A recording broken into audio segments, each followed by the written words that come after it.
I'm Amir Kiyaei, and I'm representing Democracy in Europe Movement 25, DiEM25, on this mission to Al-Sard and the rest of the refugee camps in Tindouf, Algeria. We have seen the incredible solidarity and spirit that the Sahrawi people have shown as they're approaching 5 decades of struggle.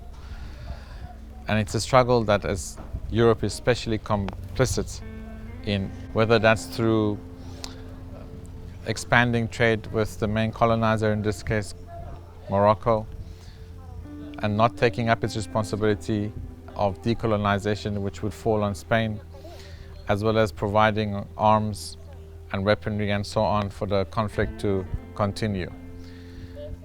Throughout the European Union, no country has recognized the Sahrawi Arab Democratic Republic, which is yet another indication of the defeat of the sovereignty of the people in Europe and the importance of DiEM25's mission of democratizing Europe.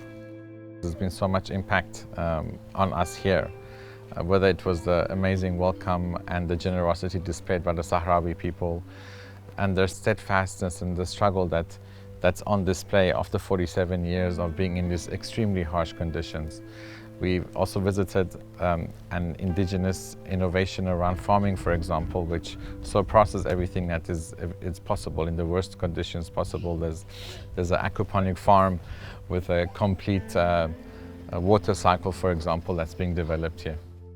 Climate change has been intensifying, of course, greatly globally, but the effects are really seen here in the refugee camps. The very little agriculture that is possible here that's been done experimentally hasn't really worked as well as it could have. They've had more challenges with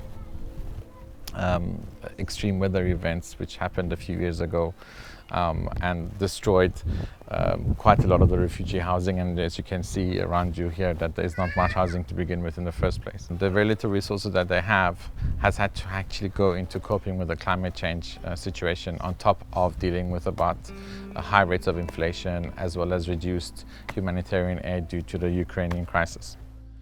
The European response has been really shameful in this context of Western Sahara. The Spanish government's reaction and tacit, implicit support from the government for the Moroccan autonomy plan, the moving of France closer to the position of Morocco on this issue, and of course the expansion of trade between the EU and Morocco, despite numerous UN General Assembly, Security Council resolutions that very clearly highlight the right of the Sahrawi people to a referendum, which was promised to them in around 1975, 1976, and that still hasn't taken place.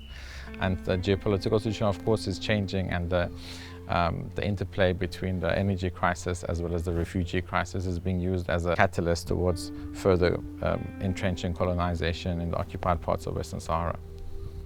One of the major effects, of course, of the war in Ukraine and the sudden availability of funds to further fuel the conflict there through weapons and so on. And we know about the 100 billion euros that suddenly Germany had to expand on its military, and immediate increase to 2% or more of national spending to meet NATO standards is also causing an internal escalation on arms spending throughout Europe.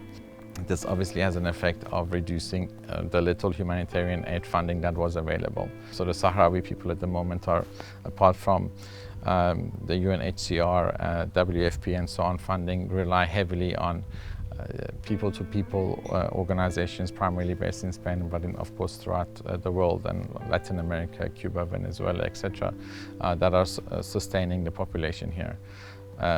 In terms of forecasting this into the future, we know that with the conflict continuing at the same pace that it is, and of course, as I mentioned earlier on, creating that inflationary pressure, the situation here could get worse. However, we've also witnessed the agility and the response of the Sahrawi government here in anticipating that future and dealing with that and responding to it.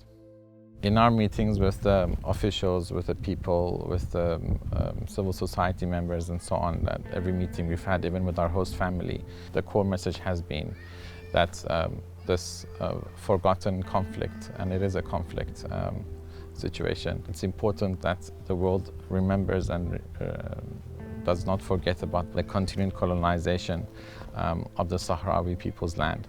taking that message back to our homes and to our people, to our organizations and to the wider public has been the core that has been asked of us.